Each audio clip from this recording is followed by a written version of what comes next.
మకర రాశి వాళ్లకు ఈ సంవత్సరం 2 ఆదాయము 8 వ్యయం, 1 రాజపూజ్యము, 2 అవమానం. ఈ మకర రాశి వాళ్ళకి గత సంవత్సరం కన్నా ఈ సంవత్సరం కొంతవరకు మేలు జరిగే అవకాశం ఉంది. బృహస్పతి కొంత అనుకూలత కనబడుతున్నా కానీ పనులు అయినట్టే అయ్యి ఏదో విధంగా కొంత వెనక్కి వెళ్ళేటువంటి అవకాశం ఉన్నాయి. ఆగిపోయినటువంటి పనులు ఇక పునఃప్రారంభం అవుతాయి అనుకుంటూ అలా కాలం గడిపే అవకాశం ఉంది. ఊహల్లో ఎక్కువగా విహరించే అవకాశం ఉంది. ఏదైనా ఒక స్థిరాస్తిని కొనుగోలు చేయాలనేటువంటి ఒక ప్రయత్నం చేస్తారు, అందులో కొంతవరకు సఫలమవుతారు.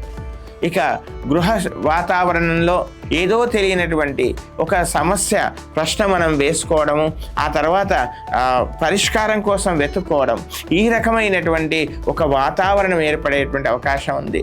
ఉన్నత ప్రాంతాలకు, ఆ తర్వాత పర్వత ప్రాంతాలలో వెళ్ళే వాళ్ళు కాస్త జాగ్రత్తగా ఉండండి.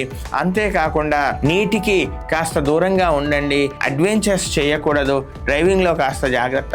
డబ్బులు ఇవ్వడం తీసుకోవడంలో, రుణాలు ఇవ్వడం తీసుకోవడంలో తగు జాగ్రత్త వహించాల్సిందిగా చెప్పవలసిన ముఖ్యమైన గమనిక.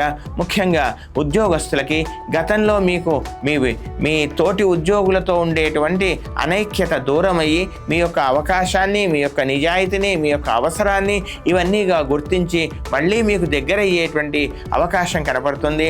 ఇక నూతన గృహ నిర్మాణం కానీ ప్రయత్నాలు ఇవి సఫలమయ్యే అవకాశం ఈ సంవత్సరం కనబడుతుంది.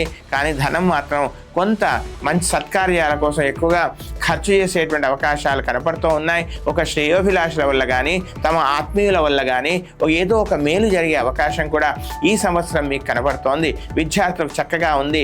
చక్కగా ప్రయత్నం చేయండి, చక్కని కృషి చేయండి. అనవసరమైన కాలయాపన మాని మీ ధర్మాన్ని మీరు నిర్వర్తించండి. మంచివారి సలహాలు తీసుకోండి. పోటీ పరీక్షల్లో విజయం సాధించే అవకాశం కూడా ఈ సంవత్సరం మీకు కనబడుతుంది. మాటలు వాడిగా వేడిగా రాకుండా గృహంలో ఉన్నటువంటి వాతావరణాన్ని మీకే మీరు పాడు చేసుకోకుండా తగు జాగ్రత్తలు వహించాల్సిందిగా చెప్పవలసినటువంటి ముఖ్యమైనటువంటి గమనిక. ఇంకా ఉత్తమమైనటువంటి ఫలితాల కొరకు ప్రతిరోజు కూడా బృహస్పతి, రాహు, కేతు ఈ ధ్యానాన్ని చేయండి. ఎలర్జీ సమస్యలు రాకుండా జాగ్రత్త పడండి. వీలైనంత వరకు ఎక్కువగా తులసి మొక్కలు నాటండి. ఇతరుల చేత నాటింప చేయండి. వాటిని పెంచి పోషించేటువంటి ప్రయత్నం చేయండి. ఇష్టదేవతను మరవకండి. ప్రతినిత్యము కూడా శ్రీరామ రక్షా స్తోత్రాన్ని నిత్యము పారాయణం చేయండి. చక్కని శుభ ఫలాలను మీరు పొందండి.